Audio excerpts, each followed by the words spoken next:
Mark, what's your reaction to that? Disappointment. I thought we started brightly enough. I thought first half we were as good as them in terms of general play and trying to be on the front foot. I thought there was real intent to our work in that first half, but we've allowed them to get the opening goal of the game, which is difficult when you're at home. There's an onus on you to try and chase the game somewhat, and we're not very good at it at the moment. We're allowing ourselves to be too open.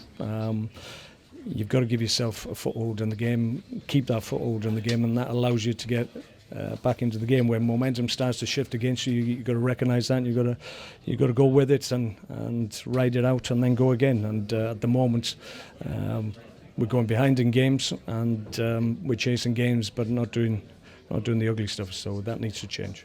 Any complaints about you being sent to No, the stand? I was out of order. I was upset because of the assistant referee on this side didn't raise a flag for the initial foul, and then Marco had to take evasive action, and he gets booked for a dive, which was very harsh. And I was out of the technical area, and we were supposed to get sent off, so it's the correct decision. But I seem to recall this morning, I think, in the game that was shown earlier, that one of the managers actually stepped on the field of play. I didn't encroach on the field of play, but nothing was done there. So I just think maybe Mr. Moss, who's the fourth official, was a little bit too keen to emphasise and enforce the new directives, which we've been obviously exposed to this year before now as well. But there you go. But it's no excuses. I shouldn't have done it. I know the rules, so it's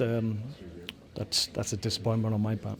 Frustratingly, watching the game upstairs, the frustrating thing for me is no luck for us. It's no, not you've got to dropping. make your own luck, but you just, as I said before, you've got to remain in the game, and even if you go behind in games, you've still got to be defensively sound and not overcommit. And at the moment, that's what we're doing. We under the premise, I suppose, of trying to get back into games, but you've got to be professional and make sure that you don't allow the opposition to get even further ahead. At the moment, that's what's happening. The two new guys that came in, were you happy? I thought they did fine. Wilfred was a good focal point for us, and when we started to find him in the first half, I thought he was causing them a problem. Clearly tired towards the end, like a number of them do. Same with Bruno. But for a first game, having not had any pre-season games, I thought he did okay. He'd be better for us. We need to get him up to speed, clearly.